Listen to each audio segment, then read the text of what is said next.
My friends, worthy friends, welcome to the Well Good Movies podcast Halloween special. A place to discuss and ponder the most blood-curdling movie magic with some special guests. Time is not on our side, for the veil that separates the living and the dead is growing thin. We must make haste, my friends.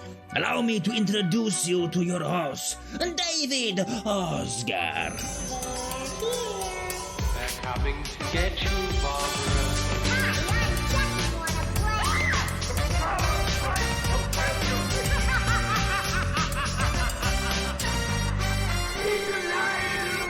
I see dead people. Whatever you do, don't fall asleep. Hello and welcome to the Well Good Movies Halloween special. This is the podcast that asks which of the movies well worth haunting and which deserve to be buried for all time. I'm your host, David Oscar, manically swinging a baseball bat as I'm pursued by my co-host, and that was just our last argument. Here's Craigie.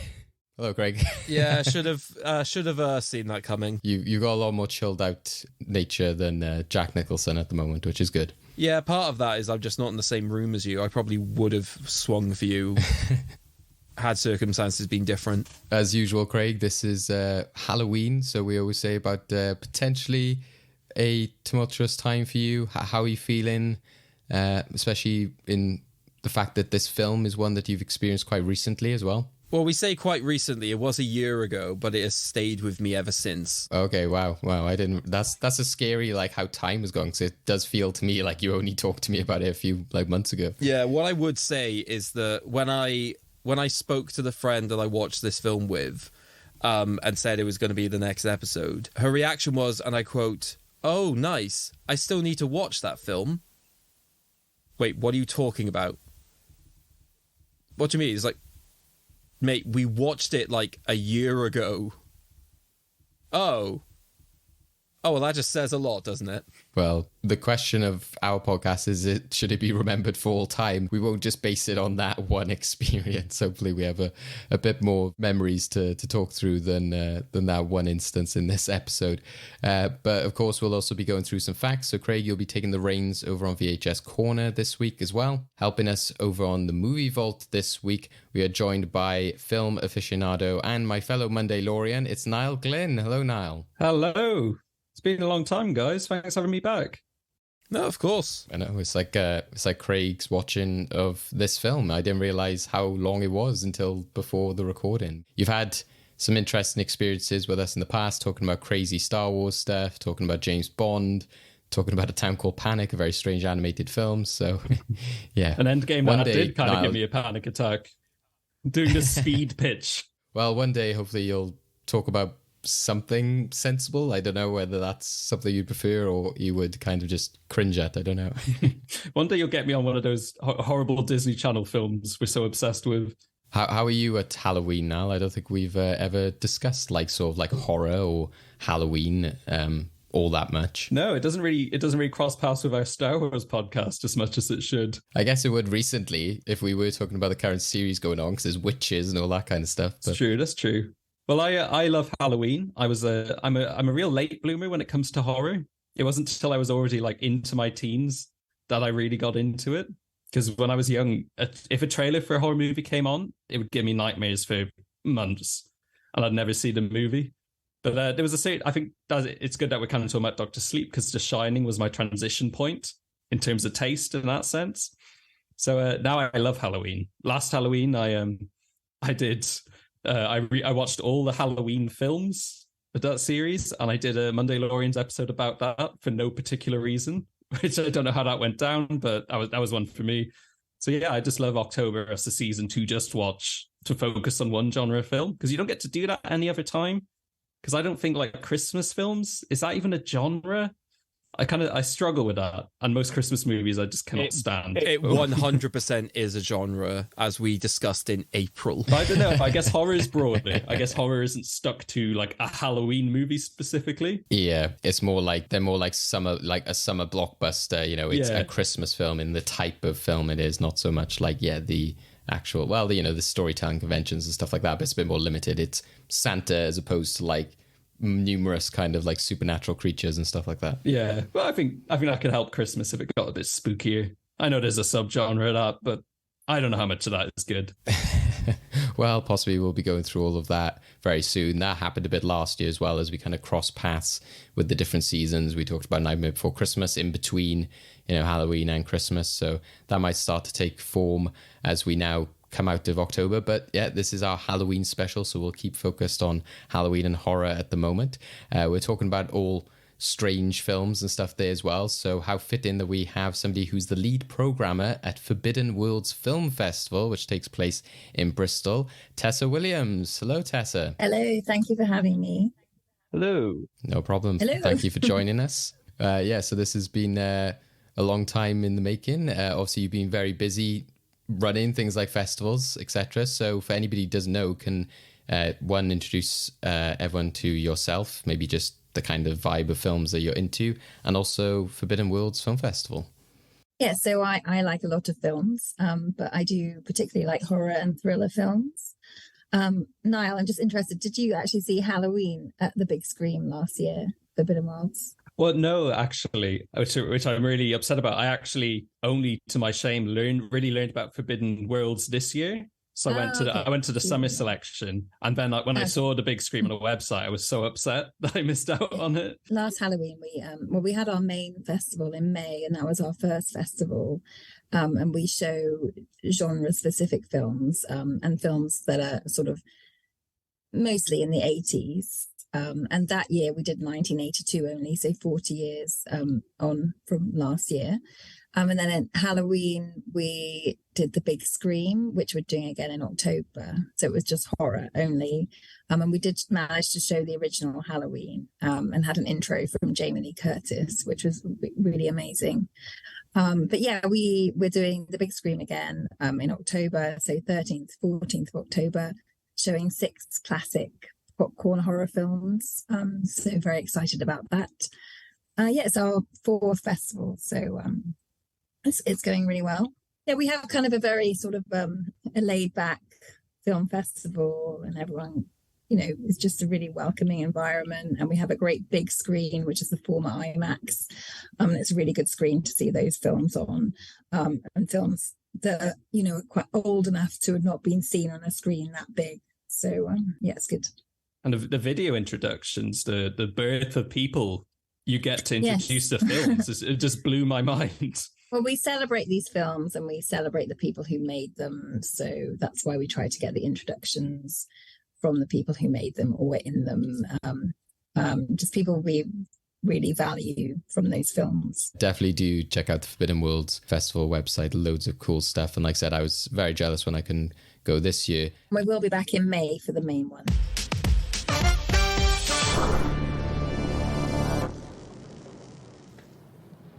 So in last episode, we were discussing opening night, the end game that saw David take on regular Stefanos. In opening scene, ended in yet another defeat for David and another win for Stefano, which meant that they decided to choose their choice of film, which, given the connection of the obsession of youth, led us into the 2019 Doctor Sleep. So for those of you who are unaware of this sequel to Stephen King's The Shining, this is the story of years after the events of The Shining.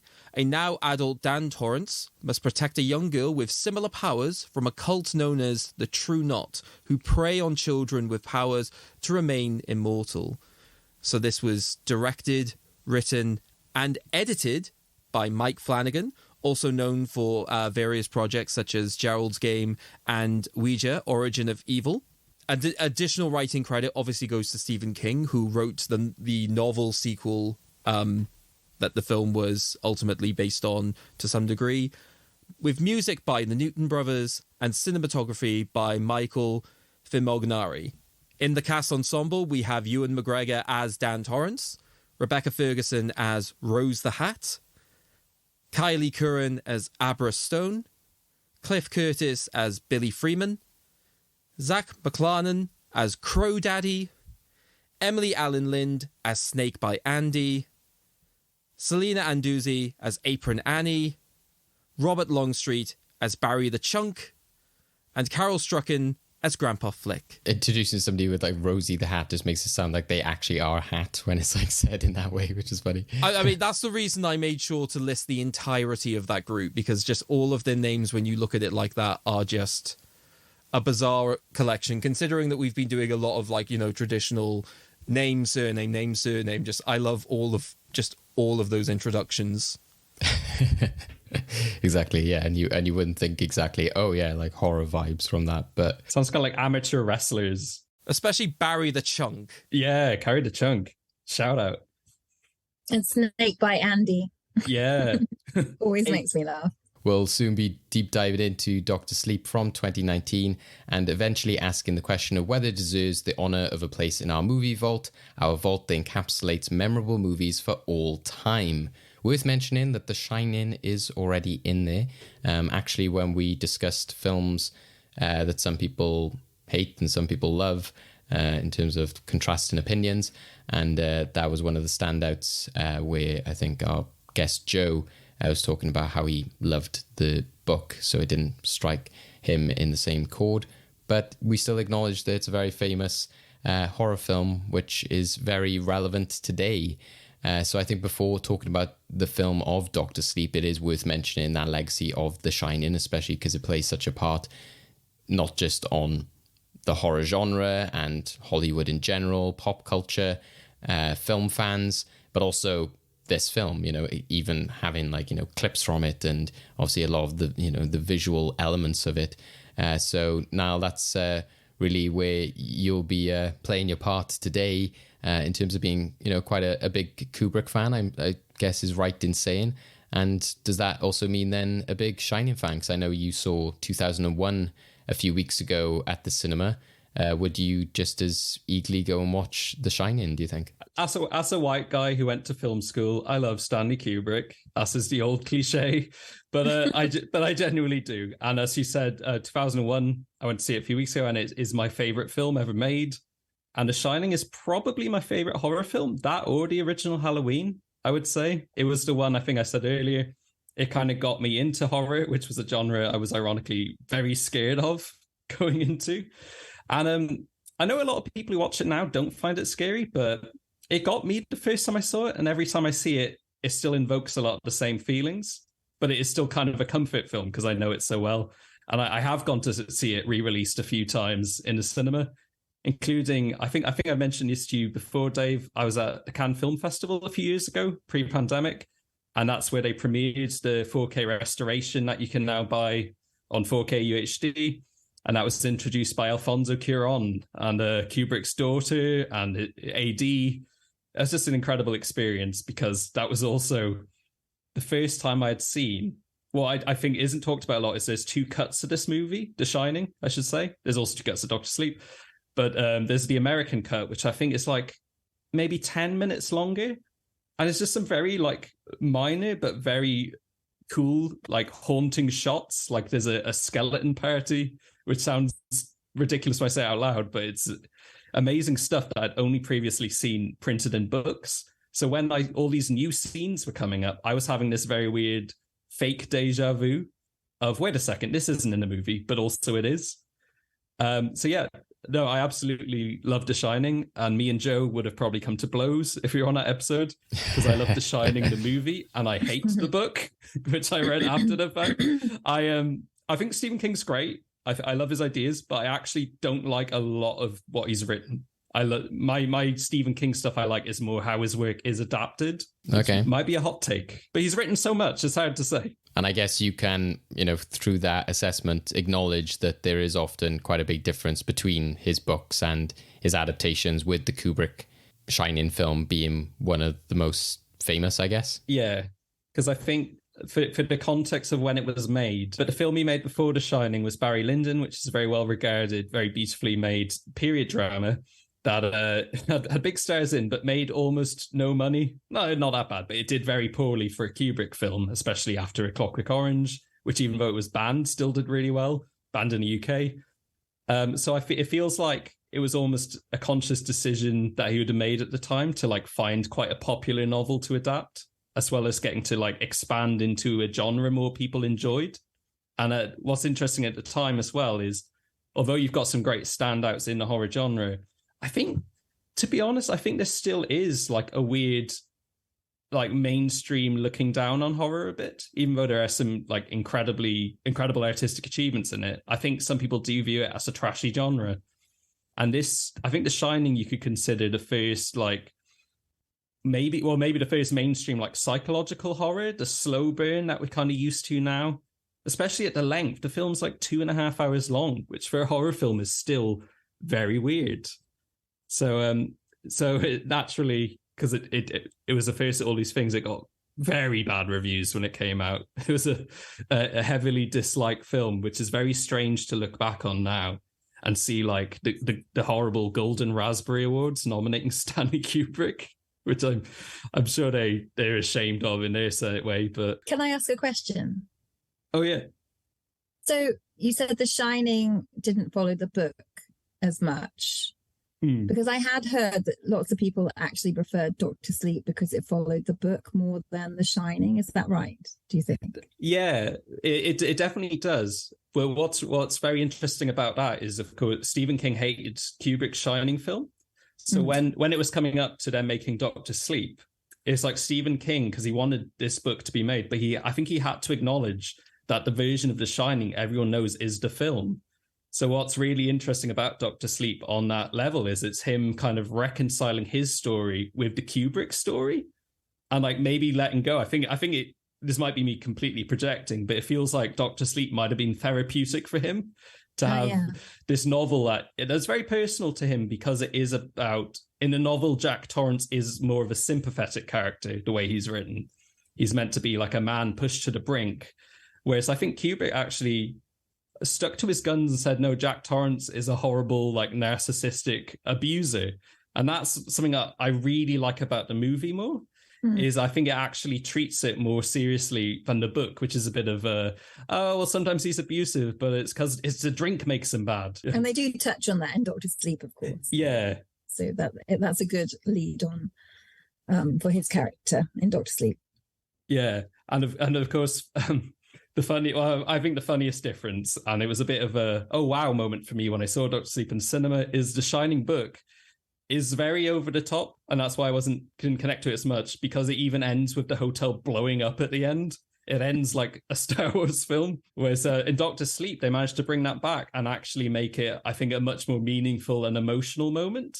Oh yes, so it's a sad ending. It is emotional and more sort of realistic. Not so Star Warsy. Yeah.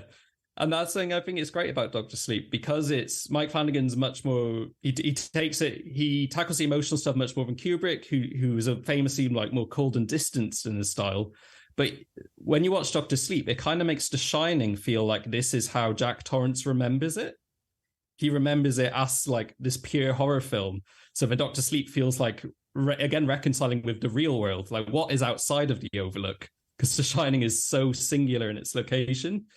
I think Doctor Sleep expands the world amazingly. I'm not sure how I feel about a lot of the Stephen King-isms of the psychic vampires, but I think it does it as well as it possibly could. And I've never read the novel Doctor Sleep, but I have been meaning to.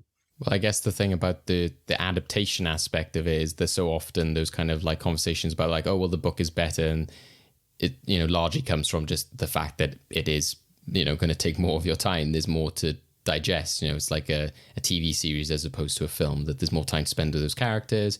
It's just a completely different experience in many ways. But you look at something like Lord of the Rings, they're just taking chunks out of it, or a lot of the vibes or a lot of the order of things are altered.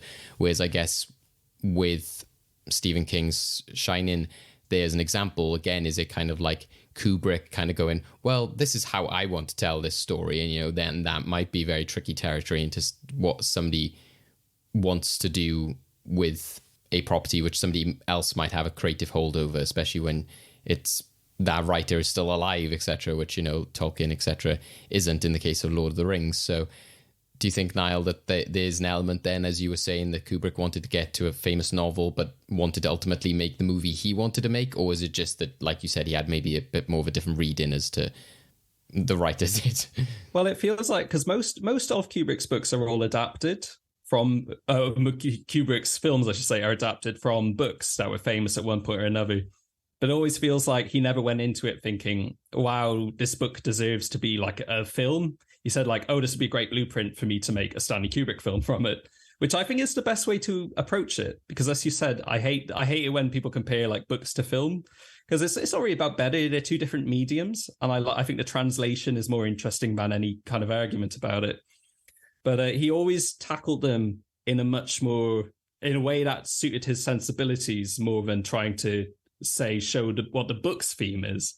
I know he worked with like Anthony Burgess on Clockwork Orange, so that one is pretty accurate. But again, the ending change is controversial. But what's interesting is there's a story Stephen King told, because even though he didn't like the film, he always talks really highly of working with Stanley Kubrick on working on the screenplay. It sounds like they really got along, but they just didn't agree on anything, which is a good way to be with friends, I suppose. It's like the Craig-Dave dynamic, if you ever wanted to adapt The Shining. So what you're saying is Stephen King is just there on the side just yelling at Kubrick and Kubrick's just ignoring him.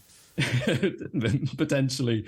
But there's a famous story, well, I say famous, but Stephen King told about, he used to get these very late night phone calls from Stanley Kubrick because they lived in different time zones, and Kubrick would just call him at some ungodly hour and keep him on the phone for hours. It's, you know, one of those people you just can't hang up on because they just keep going. But he got very into this conversation. He was like, oh, Steve, you know, I think The Shining is a really optimistic story. Stephen King is like, what do you mean? He says, oh, well, it's about life after death. He says, I find it very reassuring. And Stephen King, when he wrote it, it's like, ghosts are scary. And I think, and that's how Kubrick adapted it. But I just found it interesting that he had a bit more thought into what that means. And I think that's something that really comes across in Dr. Sleep, is there's a theme of like people living on after death, you know? Some very beautiful things in there, extracted from the horror of The Shining. And lastly, with The Shining, why do you think that there is such that big cultural influence about it? Is it just, you know, like you already said about like the fact that it was critically not well received, but then that also makes me think of something like Blade Runner as well, which, you know, still stood the test of time in terms of like making that impact.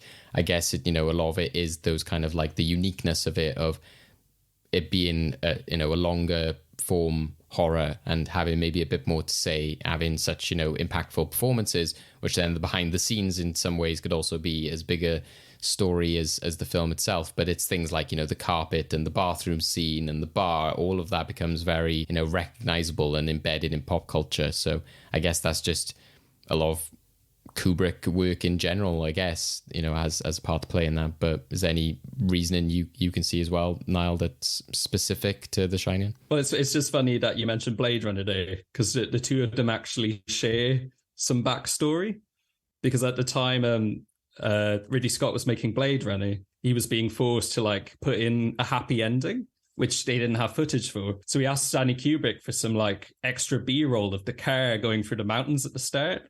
And Kubrick said, yeah, he was like, use what you want, just make sure it's not the same footage from my movie. So I always think it's just really funny that the happy ending of Blade Runner is the start of one of the most famous horror films of all time.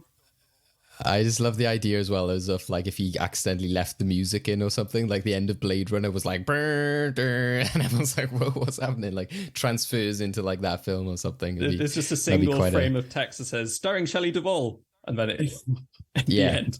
That's yeah. But it does remind me as well, like Dr. Sleep is that kind of like this resurgence of, you know, we've had it this year with Indiana Jones, etc., is this idea of like, you know, properties from the 80s which are then being remade, revisited. Dr. Sleep is very much like that, like Blade Runner did with 2049 in terms of like taking Harrison Ford. And I was thinking that during Dr. Sleep, I was like, how weird would this be if like Jack Nicholson was in it, and would that have dampened the film in any way? or altered it. And, you know, I guess, again, some people's reactions to the film might depend on how tied it is to the movie or how tied it is to the story, maybe depending on how much you like the original book or the original text, etc. But before you go, Niall, what is your just memories of Dr. Sleep, or your general thoughts from what you can remember when you saw it in the cinema? It's just funny that you mentioned, that about Jack Nicholson, because I think they actually did ask him originally, would he be interested in doing a cameo? Yeah, I was thinking that. But he's well retired. His big thing is eating chili at basketball games now, because he's just awesome. But I do think that's a great strength of Dr. Sleep. We both know Star Wars fans, is that they just recast these people. They're not dragging these people back. Do you think they would have de-aged him if he'd been in Doctor Sleep? They could have probably played it either way. They probably could have done the thing like, oh, his ghost has aged because he's been there so long. But I think they did the right thing, just recasting these people. And I think most of them are really great, especially They're like awesome. Carol Lumley. Yeah, I went to see Dr. Sleep. It was the first Halloween. I just moved back to the UK after living in Ireland for a long time. And it's one of those awkward things. I'd only known people in the country for a few months. So I asked a friend in uni to go to the cinema with me on Halloween night. So this was like a proper Halloween watch, because we didn't have a party to go to. We had no reason to dress up. So it was like, well, Dr. Sleep's like 2 hours and 40 minutes. So that's a pretty good way to spend the night. And I was excited, but very worried, because these movies do mean a lot to me. Like, maybe controversially, like I'm not a big Blade Runner 2 guy. I don't mind it, but Blade Runner is so special to me, for example. And 2001's my favorite film, but I do kind of like the sequel no one talks about, 2010. So it's always touch and go with these things, especially because this story just seemed a bit more batshit with all these vampires and such. But no, went to see it. Had a lovely experience at a View cinema, which I never go to now, but I've always liked a View. Weird shout out for the View there. But yeah, really. You talking about the Whoopi Goldberg show? Always. That's where I saw Dr. Sleep. You were on set or with the panel watching it with the gals. Sounds like a good experience. But yeah, no, I really enjoyed Dr. Sleep. Like, I do view it. I don't view it as like a pure sequel to The Shining, because I don't think you ever can make a real sequel to something that iconic, especially from like one of the most famous directors ever. But for what it is, like, just managing to be like a film that's good as a sequel to that and an adaptation of a book that are very different things, I think it's quite incredible. And I really do like Mike Flanagan, but I do wish that he could get back out of like TV jail. And I know a lot of his shows are great, but I miss his movies. I love his movies. I like not having to spend like 10 hours in these things. I'd rather just spend like 3 max. And Gerald's Game was a very memorable screening at home with my friend. Very uncomfortable. Well, thanks for giving us that last minute Kubrick knowledge and Shining knowledge there, Niall. Is very much appreciated. And really set us up well, I think, for getting us up to speed in which, the area in which Dr. Sleep was released in and what's in people's minds, like yourself, whether you're Kubrick fans, whether you're Shining fans, whether you're fans of the book, etc. We've established all of that quite well. So thank you for joining us on this Halloween special. It's a bit like you're a trick-or-treater or something, especially with that orange background you got on there. Quickly, before you leave, what would you say movie vault-wise? Would you say yes or no for Doctor Sleep? It's an interesting one, because it feels difficult because you've told me The Shining's in there. And like, well, for me personally, like I think Doctor Sleep's great, but The Shining is one of my all-time faves. And I always struggle with this, is like, do I view them on an equal enough level? And I'm going to go yes, because I think it's my favorite thing I've watched that Mike Flanagan's done. It's kind of tied with Midnight Mass, which I think is incredible, but we're not talking TV, we're talking movies. And as the Mike Flanagan joint, I have to, movie vault it. Cool. Well, we'll let you know the decision on that one later on. We'll text you. But yeah, thank you, Niall, for joining us, and we'll see you soon. Hey, where are you going? Tessa, over to you now in terms of your experiences with Dr. Sleep, whether you want to pepper in any sort of experience with The Shining. I think before recording, you were saying that you're more of a Dr. Sleep person than a Shining person, but I'm guessing you had seen the original movie beforehand, etc. Or what are your experiences with both these films? Well, when I was growing up, I always, as a teenager, I loved horror films. And The Shining was one film that I watched growing up. And I suppose when you're 14, 15, it's quite a slow film, quite a slow horror film. But I knew how, how popular it was and how well received it was. And I did like it.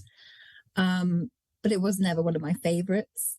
Now I watch it and I love it. And, I think it's fantastic. And I've seen it in the cinema a couple of times. A couple of years ago, I saw it at the Prince Charles Cinema on a Halloween all-nighter, and it was the second film, and it was great. But that was only after I'd watched Doctor Sleep when it came out in 2019, around Halloween.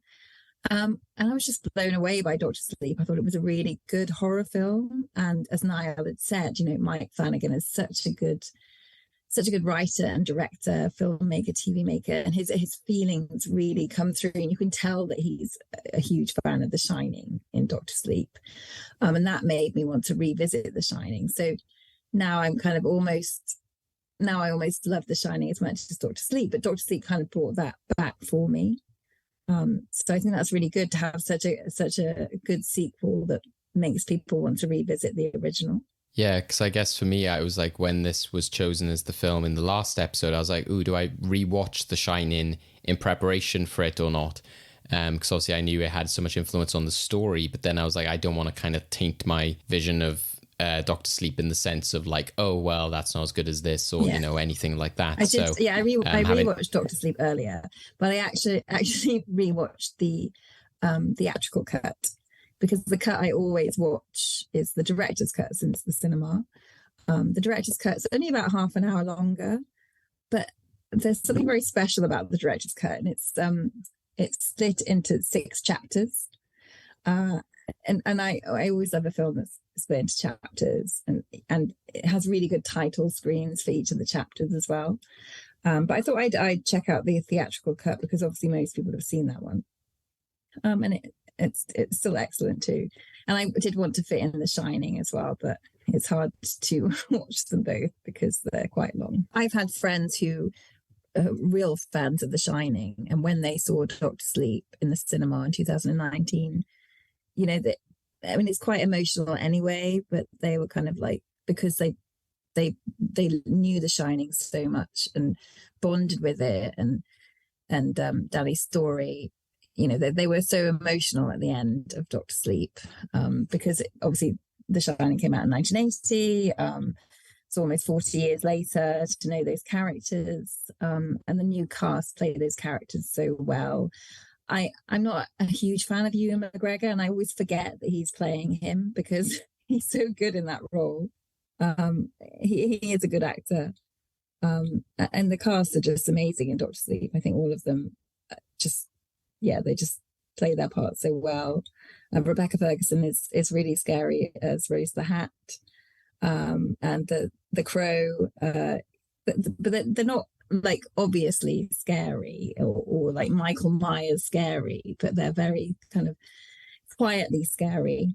It's very good, very well done. Yeah, it's like Niall was saying about like psychic vampires is something that if you had got the cast a bit wrong, or they brought a different kind of performance to it could have easily become a very different film. So I think that is credit a lot to the actors and possibly the direction there as well. Craig, when you saw Doctor Sleep, what were you going in thinking? Because you said that this was like a year ago or so now, and apart from your friend's reaction of like not remembering it very well, this did stick with you quite a bit, especially in some of the scenes.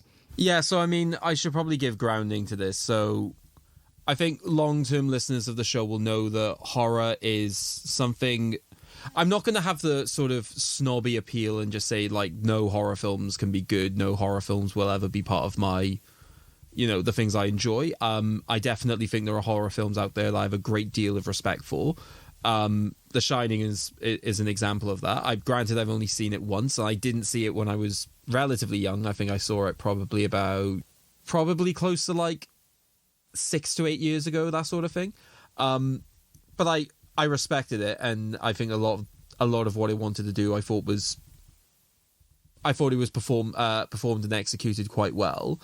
But it just wasn't the sort of thing that I was just going to actively go out and rewatch and, try and ingratiate myself in. So when it came to Doctor Sleep on initial release, I wasn't interested. The only reason I ended up watching it is because I have I have a friend that I watch like a random film like once or twice a week sort of thing. And she put on Doctor Sleep because she wanted to see it. But I did watch it, and it's a horror film, and the things that stuck with me are the things that horror films try to do. Like, so I'm not going to hold it against the film. The TLDR, and I've made jokes about this in the past, but genuinely, there is one scene of the film that I think has actually scarred me quite a bit. Anyone who's seen the film will know what scene it is. I think for a horror film that has a lot of, fantastical elements, psychic vampires looking for immortality and, revisiting the hotel and everything that happens there.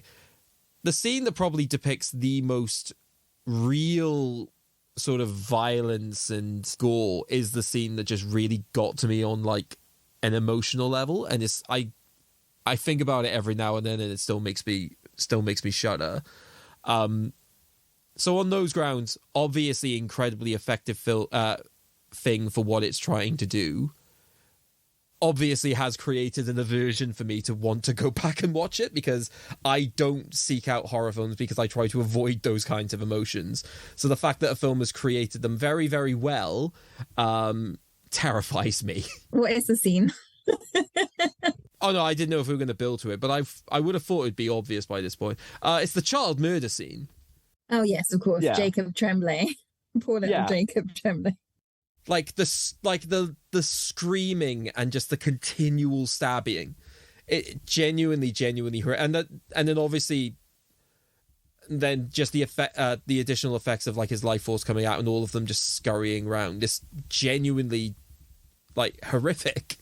It's interesting you say that, because earlier when I was rewatching it, I was kind of like looking away at that scene because I knew it was coming and it's so horrendous. And I think when the reviews came out for it, when it first came out, I remember some people like, if I do watch a review or read something, it is because it's a film which I may be on the fence, or I'm like, oh, I might not see this for a while. So I maybe checked out a few reviews of Doctor Sleep when it originally came out, but never go into like spoilers or anything. But the one I did see said, oh, be warned, this is quite disturbing at some points. Yeah, and that's the like, thing. Oh, I had like so. literally no bearing or warning for this, right? Because this, correct me if I'm wrong, but in the original Shining, there's like any of the adaptations, whether that be the Kubrick film or whether that be the failed attempt of a TV series in 1997, there's just nothing like that scene. Yeah, they don't torture any kids. Yeah, and even like the attempts of like the attempts to murder the family, just nothing ever gets to the realms where it's just that visceral. So I had like so it literally did just take me by surprise. Yeah, and I think that's Mike Flanagan for you, because he really makes you care for characters so quickly, and you do care for that little boy. And even then, there's a scene towards the end, where the True Knot are being, I don't know if it's a spoiler, but they're being, wiped out. Yeah, by all means, we'll discuss spoilers. So the friend he makes, his best friend, who is helping him, and then the newest member to the True Knot, before she gets killed, she says, "Kill yourself," because she can make people do what she wants them to do, and he kills himself. And I find that scene like almost as bad as the Jacob Tremblay scene. It's just really, it's visceral and horrible and mean.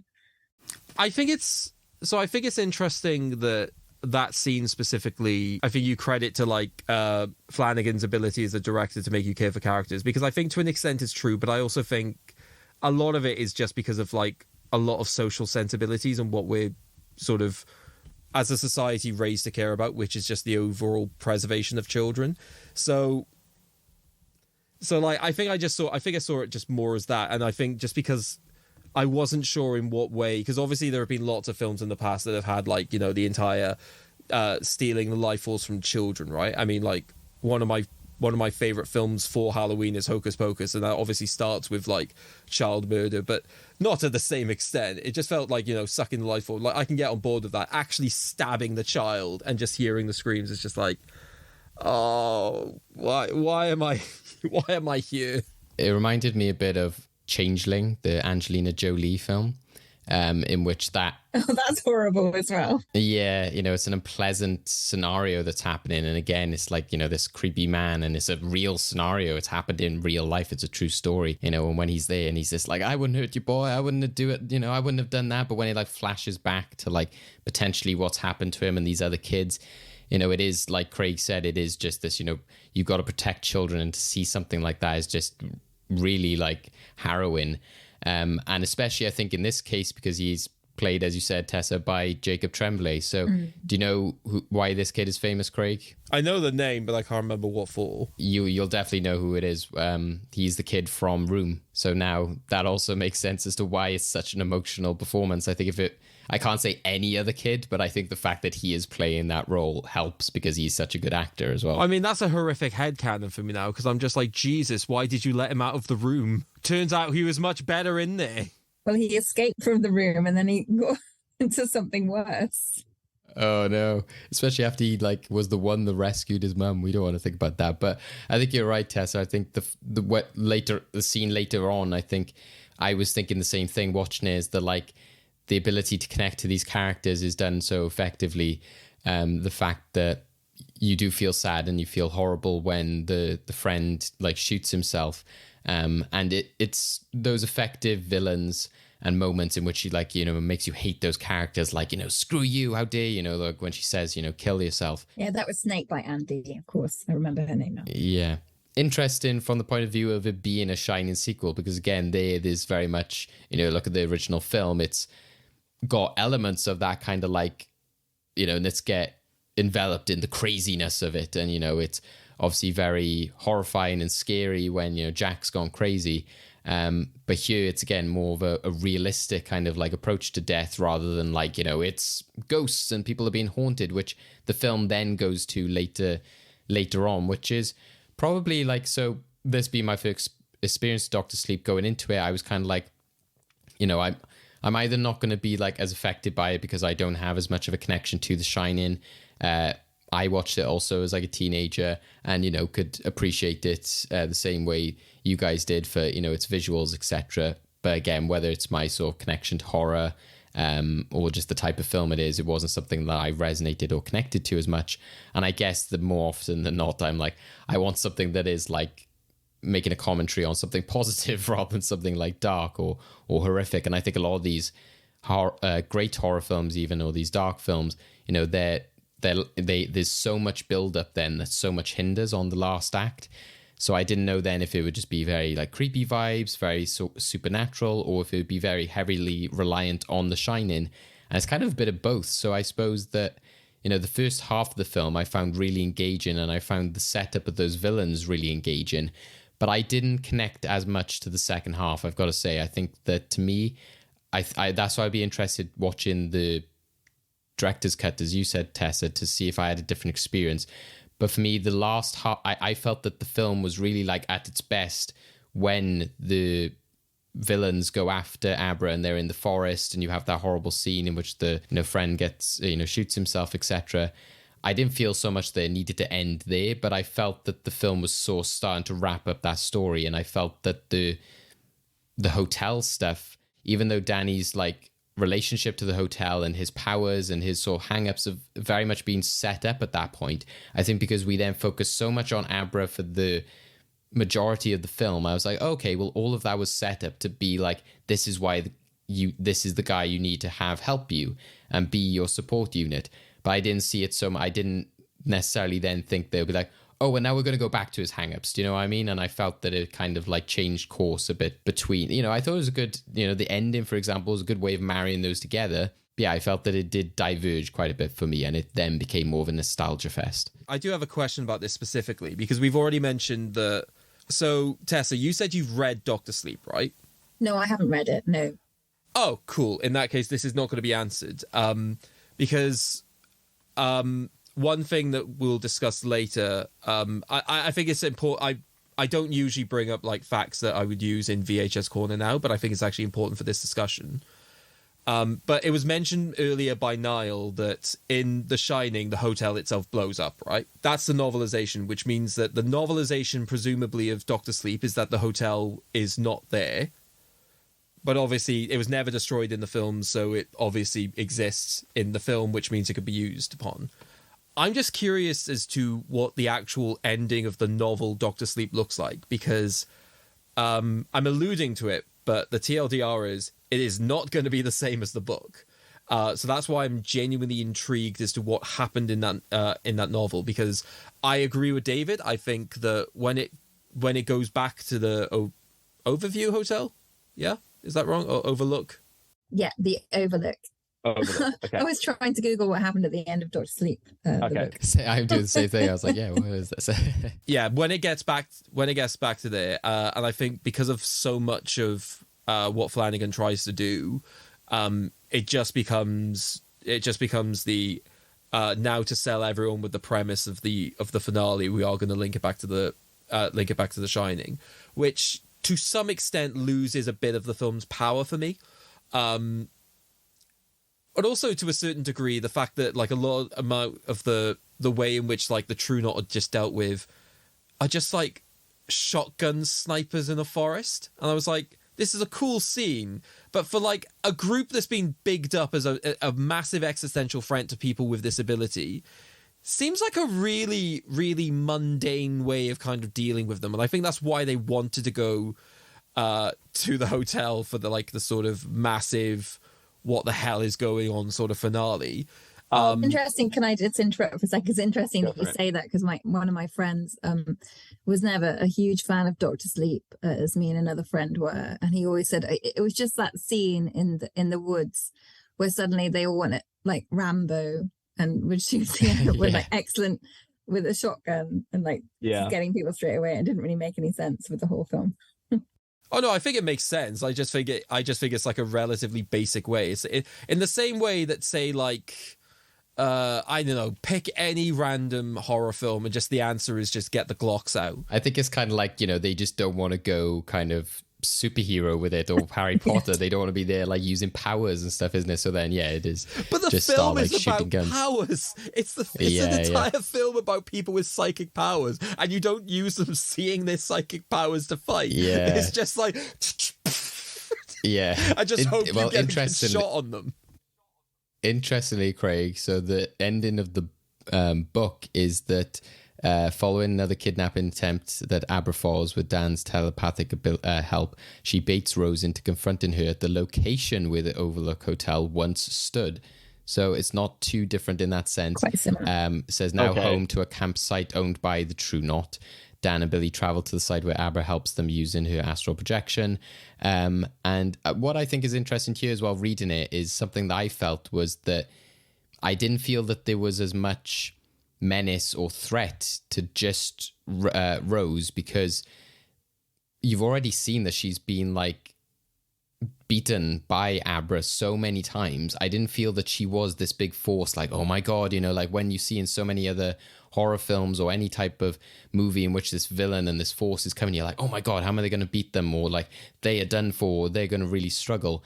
I just always felt like, yeah, they got this, like they've got, Dan and Abra.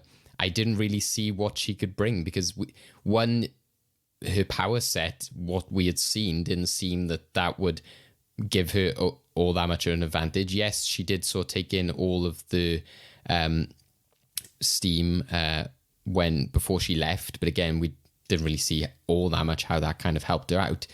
But here, I thought it was unfortunate that they did kill off all the members of her gang, and I think in the book, from what I'm reading here, it says that the steam collected from Conchita to the remaining group of True Knot members, killing all of them. So it seems like more of them were still alive at that stage, and then he used the ghosts of the Overlook to kill off some of the other ones, and then apparently the ghost of Dan's father, Jack Torrance, is used to push Rose off of an observation platform. So, a bit of symbolism with his father and stuff there. So yeah, there definitely is some differences, etc., going on. But does Danny still die? Does the book does it say? No, yeah, he says that he's called back to his hospice where he confronts a dying colleague who had antagonized him in the past. So, and he's celebrating 15 years of sobriety. Cool. That is a plus I will then give to the film, because I think if we are going to be talking about like the finality of, you know, coming to terms with everything that's happened to you, I think it is actually symbolic that this story ends with both the ending of like the entirety of the cast of The Shining and the hotel itself. So I'll give it credit there. And also the fact that he then becomes like essentially a spirit guide for Abra, just talking to us still from the other side. That is quite effective. It is a good ending. I 100% agree with that. In the same way that he had his kind of like what he called imaginary friend and stuff like that, I thought that was a nice passing of the torch kind of thing, is that he's become then that person to help her. Because originally I was a bit like, well, you know, did you have to stay in there? You know, it's that kind of thing, like, go on, I'll hold the door kind of moment.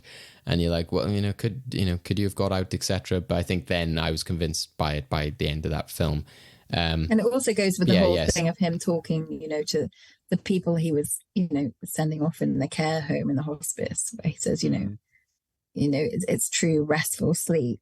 And, you know, with that character, you just want him to rest now. He's gone through so much torment. And, you know, death is sad, but also a time for him to rest. I mean, it's ironic. It just makes me think of like one of the last quotes in like the entire series of BoJack Horseman. It definitely feels like the film of Dr. Sleep is just the summation of life's a bitch, then you die.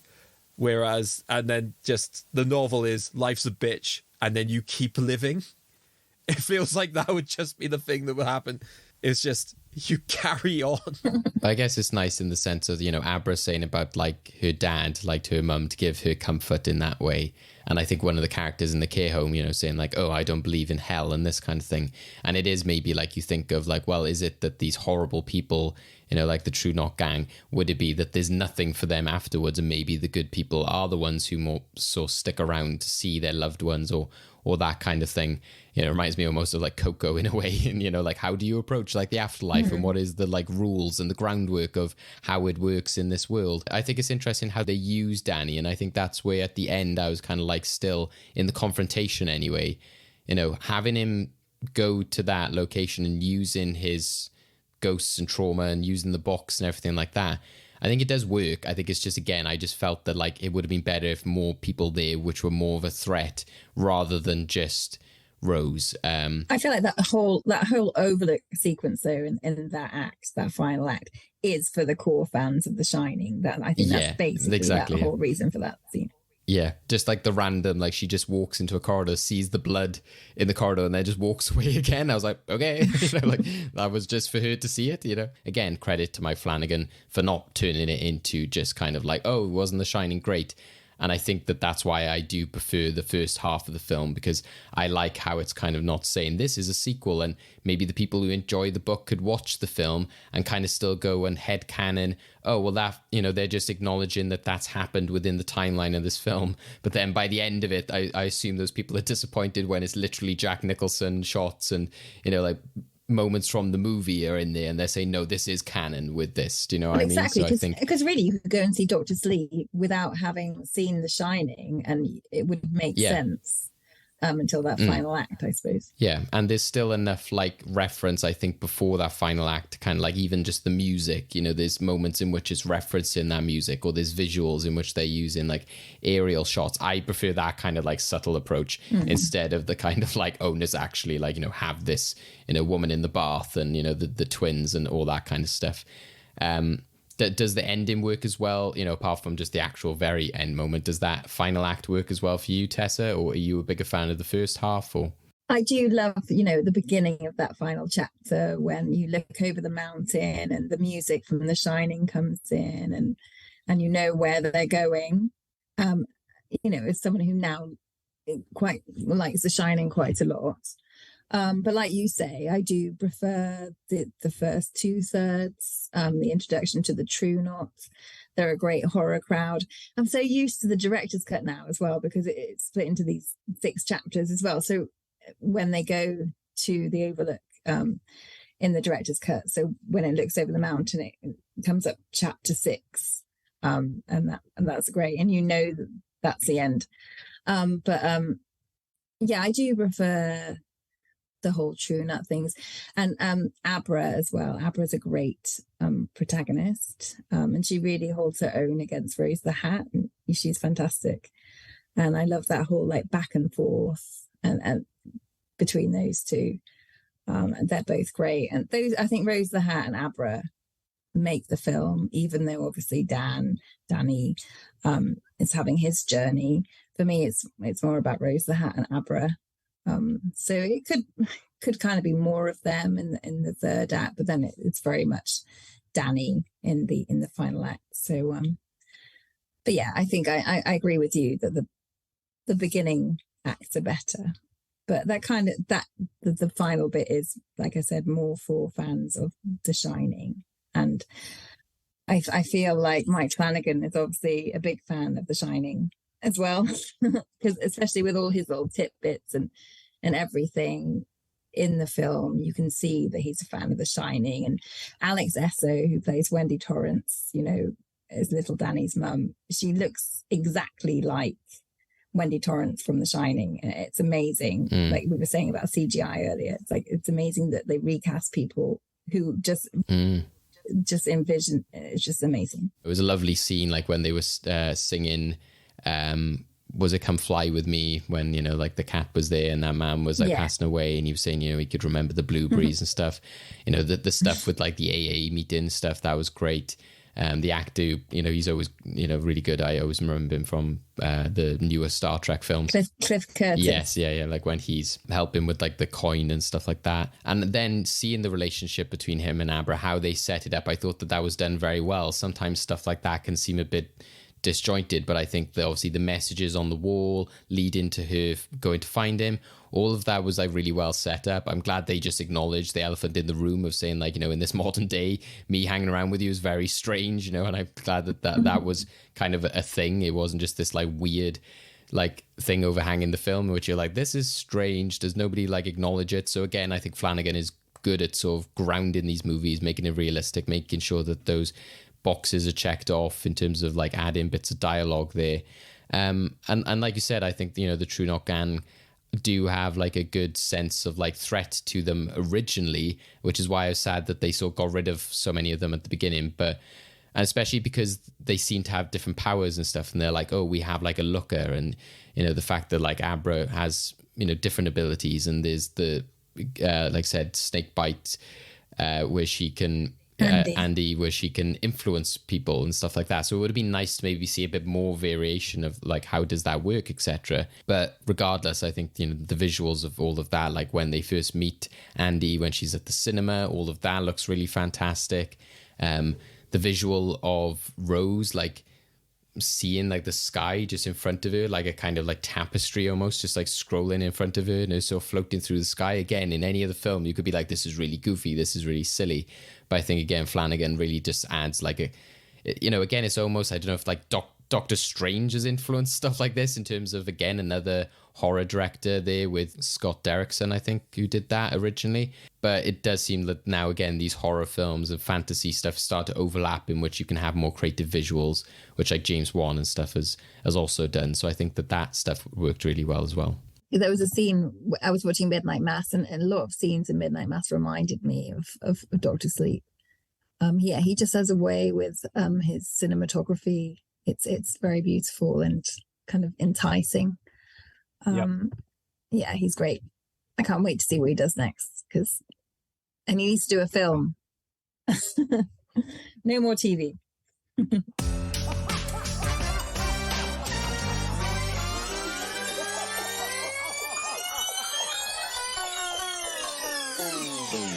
Okay, take those cassettes, rewind them, and play them again, because it's time for VHS Corner. So this week we'll be having a look at a lot of the behind the scenes, and also a lot of fun facts to do with Dr. Sleep. And there'll obviously be a little bit of crossover into, say, Dr. Sleep the novel, as well as Dr. Sleep the film. But starting with the film, let's talk about Mike Flanagan and a lot of work that he does to the Overlook Hotel, because He goes into painstaking detail to make sure that sets are recreated perfectly, even to the point of acquiring the blueprints from Stanley Kubrick's estate to make sure that he has the entire breakdown of the Overlook Hotel perfectly. Dr. John Dalton, his room in which Danny is interviewed for the orderly position, is identical to Stuart Ullman's office where Jack Torrance was interviewed for the caretaker job in The Shining. Right down to the paint color and the little American flag on the right side of the desk. Most elements from The Shining were recreated with a lot of duplicate sets and lookalike actors, though 3 shots were reused. The aerial shot of the water and the island, and the 2 shots after it of the car driving on the mountain road. The shots themselves were degrained, recolored as day for night, and had snow digitally added. So there's a lot there where a lot of people would just use a lot of clips as crutches, not doing that at all, and even the recasting we've already praised. Let's now have a look at the actual reason for Dr. Sleep existing in the first place. Because the reason that Stephen King wrote the novel specifically was because he kept getting asked at book signings what happened to Danny after The Shining. And he would basically just say, he probably would have found Alcoholics Anonymous. But he kept asking himself this question, and when more and more people kept repeating the question, he jokingly replied that Danny eventually married Charlene McGee, the girl from Firestarter. However, after he started thinking about it seriously and how old Danny was and what happened to Wendy, and decided to finance with a sequel, but it was a tall order.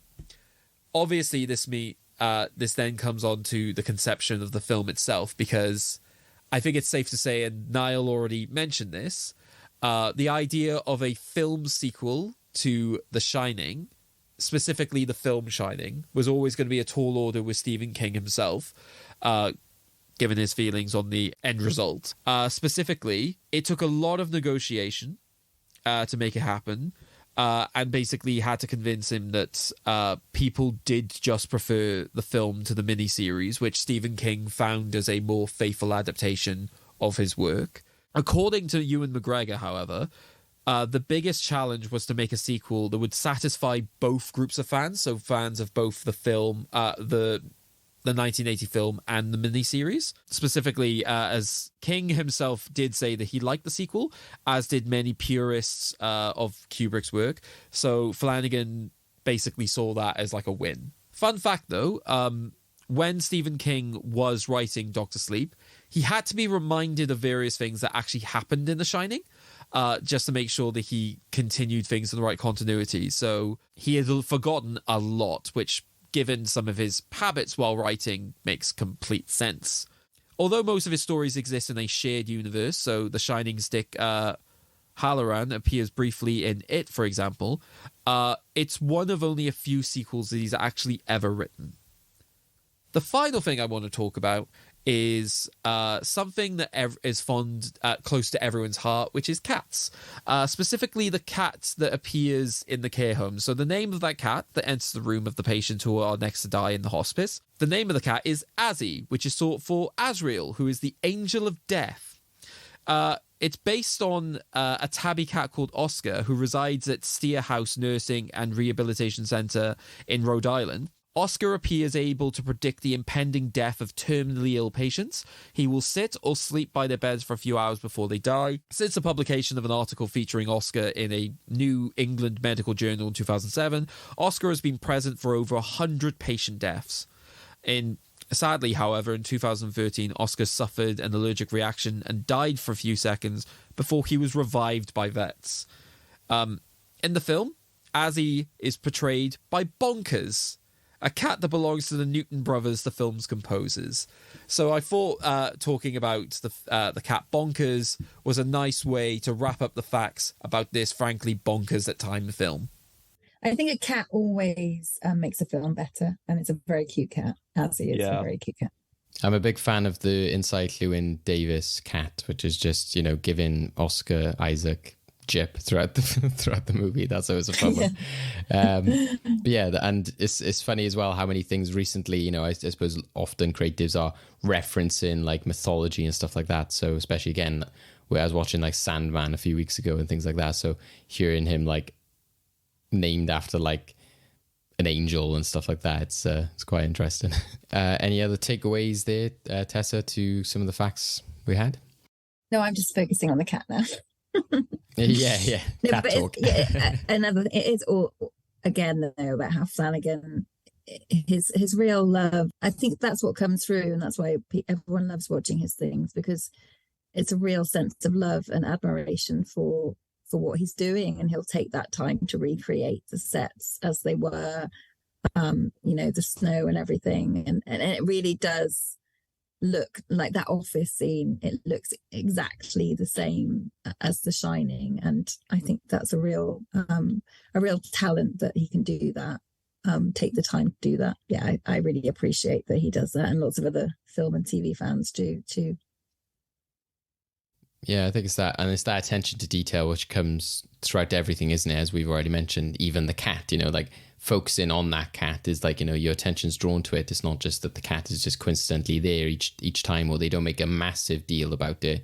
It's not like the cat has like weird eyes or anything like that. It's just the fact that it's like played as this kind of like natural moment, and is like, is the cat got supernatural powers? It's up to you, but that's just, he draws enough attention to it, but doesn't focus on it too heavily, that it is just this kind of like natural presence, which is the same then as things like the hotel and the playing of music, or the other references to The Shining, in which again you don't feel like you're just kind of like recreating the film, or it doesn't feel like it's almost too faithful. It doesn't feel like you've just walked into kind of like one of those museums in which they've recreated the set. It kind of feels like a real lived in place as well. Yeah, and I feel like it must have taken ages to do all that, to recreate it like that, to have the patience, and I think it's amazing.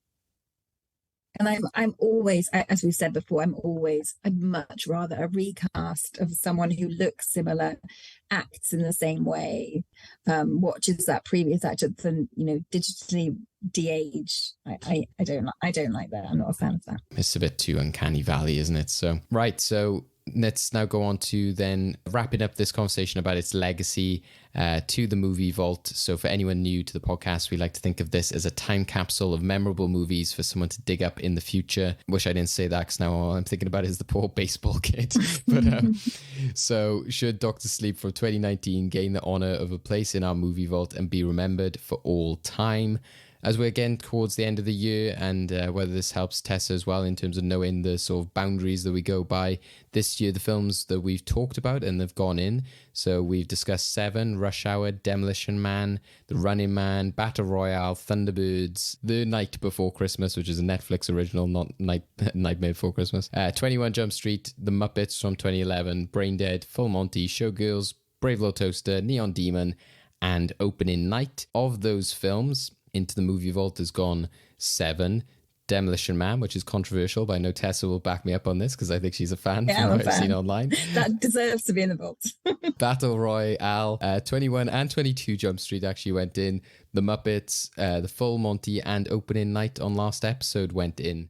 Any initial thoughts, Tessa, on what Dr. Sleep? We mentioned before that The Shining deserves to go in. Mm-hmm. Niall thinks that Dr. Sleep stands up and it's a good sequel and it should enter the vault.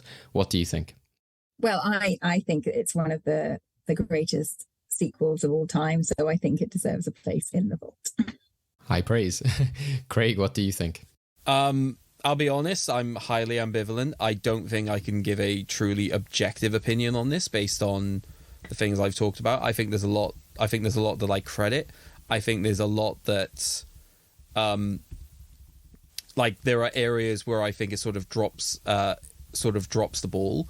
And I think the thing, unfortunately, with a sequel will always be to what extent does it stand up outside the original. And I think that while there's definitely a lot of setup that it does, I think there are times in which it relies too much on its connection to The Shining to push that through. So I'm sort of a neutral vote on this because I can understand the position going either way, but also I acknowledge the fact that my gut instinct would say no, but how much of that is just I actually feel like I have like scars from this film in ways I just don't want to think about it again. That's like the fairest opinion. Like I say, I don't think it's a bad film by any stretch.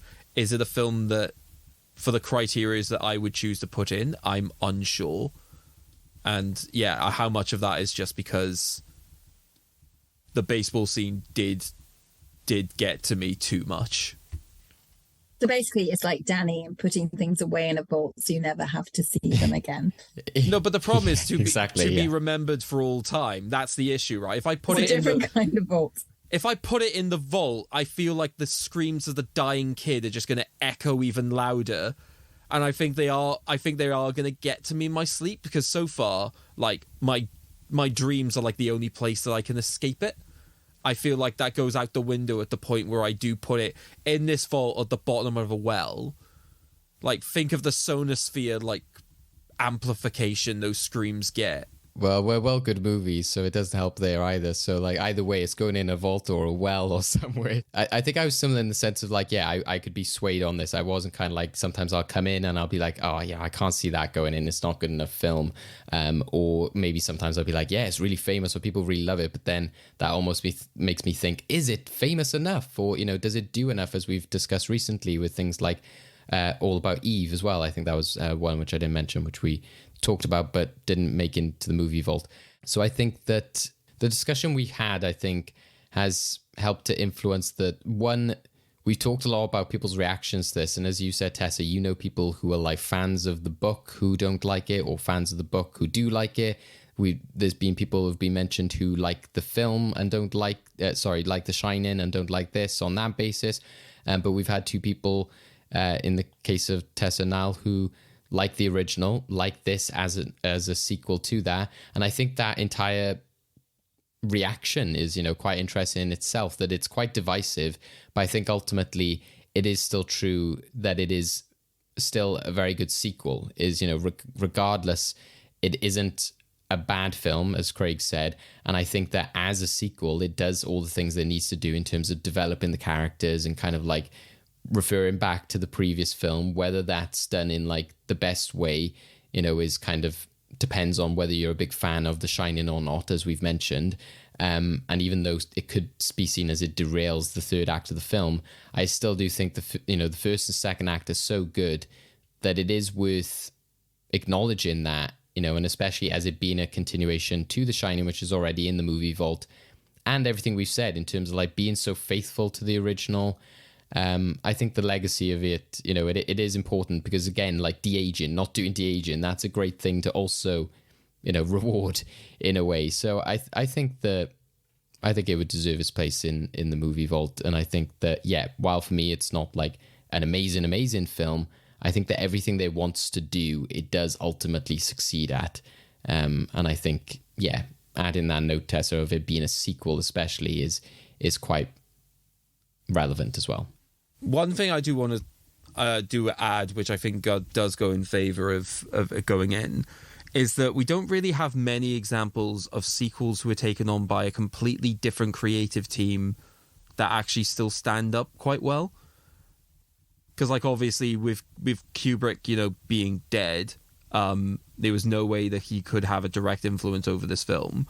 So it is actually impressive the degree to which there is the blend of Flanagan's own vision, but also just keeping alive aspects of Kubrick's work that made it so memorable.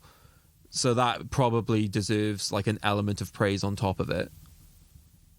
But I still have PTSD, god damn it. But like, well, we're gonna lock it away and you never have to watch it again. You say that. I'm pretty sure David at some point in the future is going to do an absolute dickhead move, be like, let's rewatch everything we've put in the vaults for like a special charity stream or something. You should put it in your own special vault of films you never want to think about again.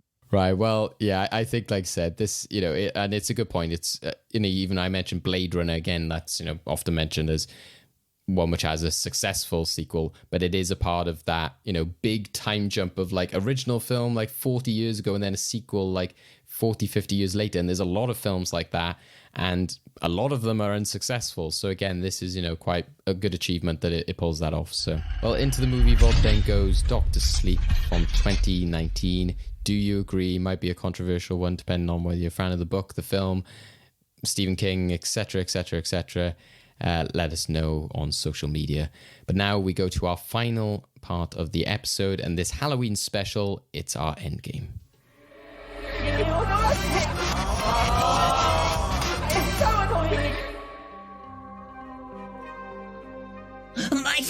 My friends, the veil is now at its thinnest. I can truly hear the voices of the dead. Now, it is time to appease our friends beyond the grave with a game of knowledge and wisdom. Beware, my worthy friends, for those who answer incorrectly to the tyrant of trivia, Craig MacDonald, will meet a terrible fate. Okay, endgame time. So it's interesting that David talked about various films that have like massive year jumps between the original and the sequel, because this game is called Sequel to the Sequel Game. Basically, for those who are unaware, the year gap insofar as release of The Shining and Doctor Sleep was 39 years. And there are lots of films that have a significant jump like that. So I thought it'd be fun if I got a couple of them and got you to guess how many years there are between the first and, well, the prior and the current sequel. So basically, like the most recent film in like a link and the one that preceded it. So what I'll do is I'll tell you the two films, and then I'll want you to DM me on Zoom how many years you think it's been, and essentially the person who is closest gets the point. Is everyone clear on the rules? Right, that question's mainly for David, because it's usually David who asks me a clarification on the rule.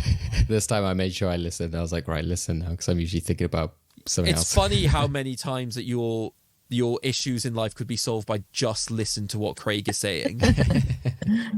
But what are we playing for? As usual, we'll be deciding the film that's discussed in next episode by the results of this game. So all three of us have a film suggestion, and all three of us are now going to give hints as to what our film could possibly be. And then the winner will choose between those three films as to which film is discussed. So, David, tell us a little bit about your film. So, my film relates in the sense of, obviously, before we've had the negativity of things like Fame, you know, like brought up a lot in Succession of the different films we brought up there, or like crazy tangents, like things like cannibalism and that kind of stuff. So, here, obviously, a negative is like, you know, the threat to children. And the film I'm talking about is that somebody wants to kill a child, but thankfully that child doesn't die. So pros there. But yeah, it's a film in which it's a very famous instance in which somebody wants to like get revenge and kill a child. The film is from 1959, and it mainly relates also in the name. And I just think it would be very relevant to talk about for the year in which we would be discussing it.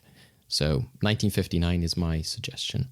Okay, so we've got David attempt at child murder being unsuccessful from 1959. Tessa, tell us a little bit about your film and how it connects. So I wanted to choose another film with Rebecca Ferguson because I think she's a great actor. However, she actually hasn't been in that many films, and a lot of them are quite sort of dark horror. And quite recent. So then I was thinking about other actors in the film. So I thought, oh, well, I'll think about Ewan McGregor. He's been in lots of great films. And this is a film from 1997. And I feel like this film isn't really discussed enough. It's a great film.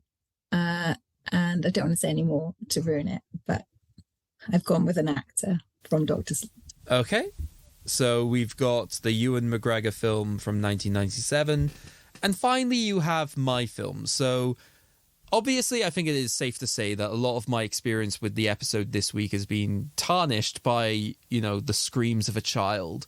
So as what I usually do when I feel like we need a significant jump away, I will consult the internet. And I came across a list, which was the top 10 silly, fun, kid-friendly movies. And I've chosen the thumbnail from this video, but I do think it actually relates because we've obviously been talking about somebody dealing with, with inner demons and ghosts from his past. This is a film in which the main character literally has to deal with aspects of his personality that overtake him from time to time that he himself has created, but it's a very kid-friendly concept of like a very traditional horror trope. So I think that it would be a fantastic way of transitioning ourselves from sort of like the dark existential horror that we've had for this Halloween episode and start transitioning ourselves towards Christmas. Even though this isn't a Christmas film, I feel like it creates enough like warm, fuzzy feelings that I think is a good fit for our November episodes. So those are the 3 films that we can be expecting in the next episode potentially. Which one will be chosen? Only that will be decided at the end of this endgame. So we need to play it. Are our contestants ready? Yes. Fantastic. So for our first set of films, we have, you'll have to bear with me on this, we have Coming to America and its sequel, Coming to America. So how many years separates those 2 films? A reminder to the listeners at home, it will be whoever has sent me the answer which is closest to the correct answer. Okay, and I think it is safe to say there is definitely a gulf in these answers. Tessa, you responded first. How many years do you think it is? I put 9 years. 9 years. Oh. David, what did you go for? 38. 38 years. So just to check, are these films that either of you are familiar with? I'm familiar with the first one. Okay, so not the sequel. No. Okay. I'm familiar with both. I know that the sequel was like an Amazon original, but I thought, the original was like 80s or something, but okay. Maybe I'm wrong. No, I think you are right. I'm probably completely wrong. So the correct answer that I'm looking for is 33 years. Oh, okay. So well done, David. David Thank gets you. the points. I was just like, I know Eddie Murphy was more popular at that time, so... Yeah, I didn't realise there was a recent sequel. Yeah, and I think it brought back his father, which is then James Earl Jones, which is fun as well. Oh. Okay, so the next films. Indiana Jones and the Last Crusade. Ooh. Going into Indiana Jones and the Kingdom of the Crystal Skull. Okay, so David, you're a big fan of the Indiana Jones franchise? Yeah, I'm pretty sure I know when Kingdom of the Crystal Skull was released, but I wasn't too sure, like, certain of the year of Last Crusade, so I've gone for 22 years. And Tessa, you... Was close. What did you go for? 29 years. So you've both gone for the same time frame, which I don't... presumably means it's going to be around then, so it's not going to be a ludicrous answer. The correct answer is 19 years. Oh, Wow. Yeah, is it like 2007, 2008, I think, is Kingdom of the Crystal Skull? Or was it... I was thinking 2007, I was sure. But then I was thinking, actually, it might be 2008. Well, congratulations, David. Thank you. But yeah, it's going too well at the moment. Okay. The next set of films. I think we'll go to Pixar for this one. So we've got The Incredibles going into The Incredibles 2. Ooh. Tessa, you answered first. What was your guess? Well, I don't think I've seen The Incredibles 2, but I think it's about 12 years. Okay, and David? I went 14 years, but then once Tessa said 12, I'm like, this sounds familiar, actually, in terms of, I don't know whether when they were advertising, whether they were saying the time difference. Well, excitingly, I'm happy to report that one of you is exactly correct. Oh. It's probably you, David. The answer I was looking for is 14 years. Oh my God. I was pretty sure it was 2004 for Incredibles. So then I was like, when? Because obviously that was a time in which it was like Finding Dory and everything. So I was like, which year was this sequel in? But yeah, good guess, Tessa. Still everything to play for at this point. Are we ready for the next set of films? And this one, I think, be ambitious. Because we have Bambi and Bambi 2. Oh, God. Direct-to-DVD territory. I mean, it is a sequel. I've seen Bambi 2 either.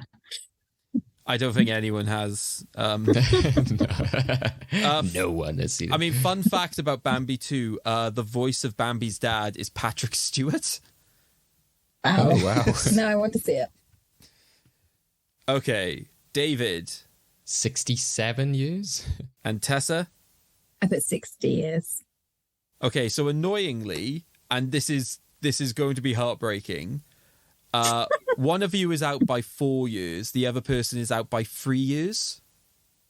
Oh. Oh, it's close. It's very close. So the question is it 63 years or 64 years?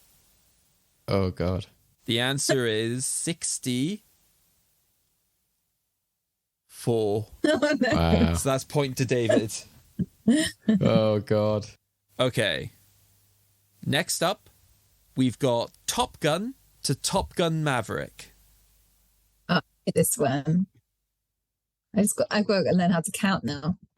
That's what I was thinking of doing this. I was like, I'm not good at maths, so this is a tricky game. Okay, interesting. We'll go to David again first. Oh, I've missed out a bloody decade. Can I change my answer? No, you can't. Damn it. I should have put 33 I'm- years, but I've put 23. I'm worried I missed out a decade. No, you definitely haven't. I So put 23 years. David, you put 23. Tessa? Oh, maybe. I put 26. Oh, okay. We both made the same mistake. I Yeah, think. so I'm going to tell you now, you have both missed out a decade. It's Yeah, just a case. this is the most 80s film ever, like the original. We've both been Right. like, yeah, it was like the 90s. Okay, so do you want to have a gentleman's, a metaphorical gentleman's agreement where you both add on a decade to your answers? Yes. Yeah, okay, yeah, I'm happy. Yeah, just add in 10. Cool. to In that both case, of- one of you is exactly correct. Oh, okay, well. And the answer I'm looking for is 36. Yes. Way. That was one which I was like, I don't know which year of the 80s it was. So would someone like to explain how you made the mathematical error? We've just lost a decade. Yeah, it must have just come because it was 2022. You're like, oh yeah, just No, because by your logic, it came out in 1999, David. just take away the 20 from top of it, and that makes Must just be our shine. It's messed up some way. Well, let's see if this is the start of the comeback. So the next one I'm looking for is Mary Poppins into Mary Poppins Returns. Oh, another long one that would be. Yeah, how many years did it God. take her to return? And when did Walt Disney die? I'm trying not to be a decade out again. So, annoyingly again, it's a case of one of you was out by 2 years, the other one's out by 3 years. Okay, right. So, David I've gone for 56 years. and Tessa. 51 years. Oh, So the question is, what is the answer I'm looking for? I'm looking for 54. So that Oh, is another. So close. That's another point to David. Oh, David, you're running away with this. and no, as well. Again, that one I was like, I can remember Mary Poppins Returns coming out, and I didn't see it in the cinema, but I remember somebody talking about it and saying like, "Oh, I like this song," and I was like, "Well, if I talked to them about it, it must have been like 2019ish." It came I out. don't think we're old enough to have seen it in the cinema. Well, Mary Poppins. Oh no, I Returns. meant the sequel. Yeah, the sequel I meant in terms. I remember somebody talking about Mary Poppins Returns, but then I know that Mary Poppins was obviously made before Walt Yes. Disney died because he had so much involvement, and I know he died around the time of Jungle Book. So I was Yeah, like, which trying is to, that's 1977-ish. yeah. So I knew it was like 60s. so- So, Yeah, so I can actually know this one because Mary Poppins Returns is 2018, which means that Mary Poppins is 1964. okay. Anyway, our next films, we've got Sin City going into Sin City: A Dame to Kill For. So many sequels I haven't seen. I thought you were just going to leave it there then. Like, so many sequels. I'm like, well, yeah. I mean, to be fair, yeah, that one. it's so many sequels for things that I think most people deem as sacred. So it's like either like, oh, I really enjoyed this, I'm going to go, or you just go, that's obviously going to be shit, so why would I do it? Yeah, again, I think I'm pretty sure on like roundabout when the first one came out, but the second one I'm like, ugh. Oh, sorry, you've both answered. Yeah. Okay, Tessa, what did you go for? 12 years. And David? I go for 8. Ooh. So the correct answer that I'm looking for is 9. Oh, that was lucky. What happens if it's like 10 and one of us goes like 9 and 11? I'll give you both a point. Okay. Simple as. Like, I'm not a big fan of people who are like, congratulations, you made the requirements to get this achievement, but for logistical bullshit, we're not going to give you the achievement. My views on debating aside, our next film, we've already mentioned this a couple of times on the show, but it's Blade Runner going into Blade Runner 49. Oh, 2049.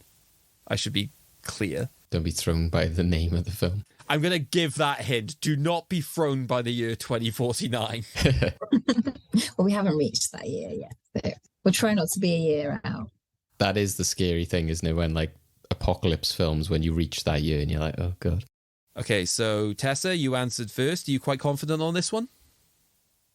Yes, we showed Blade Runner at our first film festival. Ah, fantastic. So how many years? 35. And David? 41. David I'm less confident. David fell for the trap. It's 35 years. Yeah. Oh, well done. That's one I actually knew, though. When was Blade Runner out? Do you remember the original? 1982. Ah, see, that was the thing. I was like, oh, it's another 80s one. And then I was like, for some reason in my mind, I thought like, oh no, I think I always get this wrong. The Blade Runner is like late 70s. So I thought it was like 77. Our first film festival was only films from 1982. So I'm pretty familiar with that being 1982. Yeah. We need more 1982 to sequels. And then it's just a case of knowing that Blade Runner came out in 2017, then is the math? Yes. Yeah, that's what. All right, fantastic.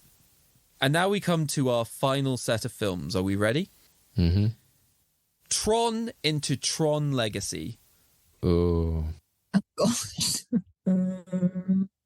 Tron. Like another sequel I haven't seen. I think I've lost anyway. So just going. Okay, so Tessa? I've gone for 40 years. Okay, David? I went for 28. Okay. Are either of you confident in your answers? I think I would have been closer to you originally, but then it was like my film canon brain was like. Well, I recall changing. that Tron came out around 1982 as well, I think. Yeah, that's what I thought. Okay, well. So, but then, yeah, Tron interestingly, Legacy, one of was you is spot on. Oh.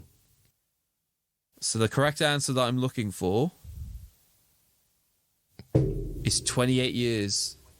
Wow. Wow, well I kind of just done. threw the end. I was like, I know it's near 30, but I was like, is it like 2009 Legacy was out or 2010? But I almost went something like the 60s, but then I was like late 60s. I was like, wait, no, Walt Disney wouldn't have been near the time he was around.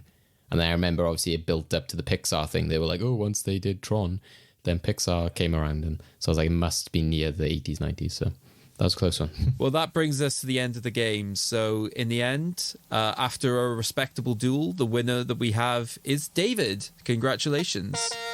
Yay, finally I won. Yeah, I think it is probably long. I don't think you've won any this year. No. Yeah. And like some respectable performances recently, but also some dismal ones. Oh, yeah. I mean, the fact that you lost one of them by 45 points is not a great look. Congratulations. Thank you, Tessa. I don't mind losing. To be fair, the ones that you got right, you did get spot on. Yeah. Granted, one of them was the allowing you to add in the decade that you both missed out, but I still think like the basic math is there. But we lost a decade. Yep, we lost a decade. But the question is, what decade of film are we discussing next episode? So, David, as the winner, you have the opportunity to choose. Do you want to go and do what many of our winners have done and go for your opponent's film? Do you want to go with the neutral observer's film, which is mine, or do you want to go with your film? Yeah, and again, it's a decade thing. Do I go for the 90s, the noughties, or the late 50s? I'm most intrigued by Tessa's just for, I don't know why, the Ewan McGregor like element, because again, I'm like, which film would that be?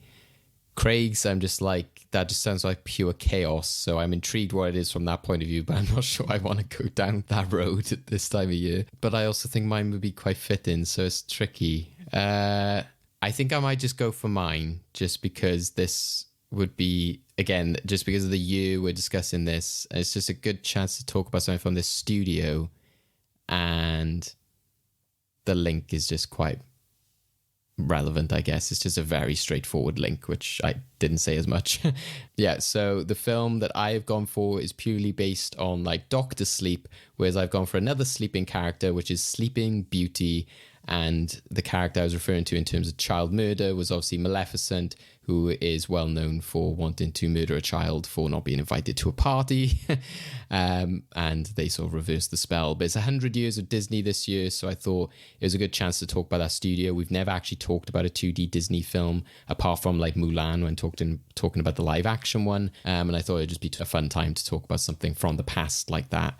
And especially such a different vibe. It's, you know, like pure like Disney 2D art style, that kind of like, you know, Disney princess stuff is very different to what we've been talking about recently. So that's what I've gone for. Okay, so we are discussing Sleeping Beauty.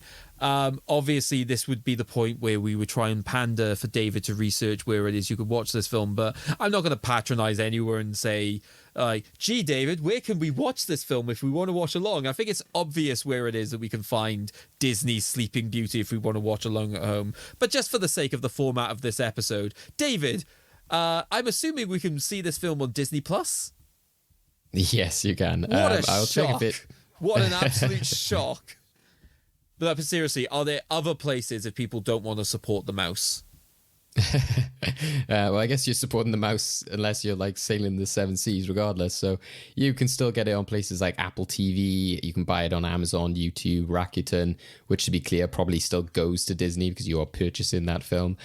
Or if you do have a DVD or Blu-ray copy, I suppose you're not supporting the mouse now because you would have bought it maybe a while ago. But yeah, that's all the places you can find it. Cool. Right. Well, thank you for joining us this week, Tessa. It's been an absolute privilege to have you on. A very fun Halloween episode talking about all things like spooky with Dr. Sleep, but something a bit more complex and psychological as well.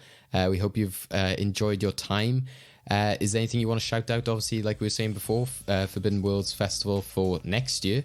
Obviously, the time this will be coming out, you would have just had your Halloween one come out. But anything else you want to shout out? Where can people find you on socials, etc.?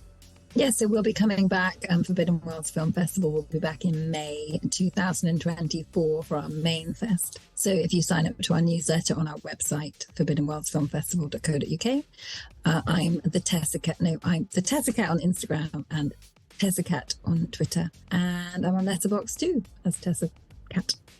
And thank you for having me. No, absolute pleasure.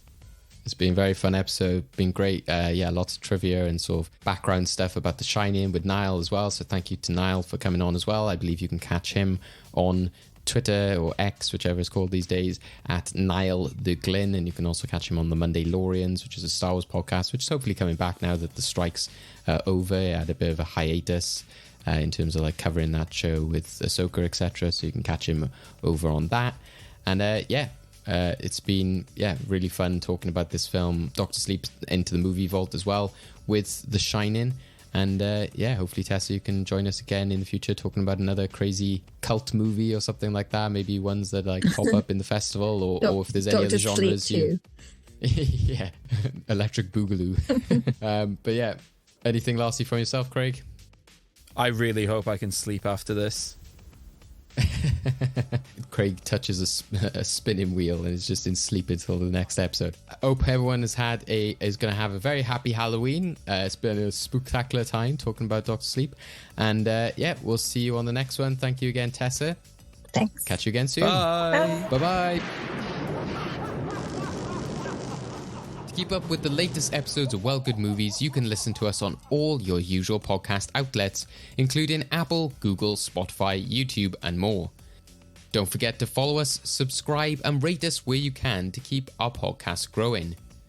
You can follow us on Twitter, Facebook, and Instagram at Well Good Movies to keep up with the latest news and highlights from all our episodes. as well as tell us what movies you want to be discussed in the future. So what are you waiting for? Go check out the film we'll be discussing in next time's episode. I miss you. Please stay. Stay with me. If you leave, I'll never forgive you. Yeah, carried the chunk. Shout out.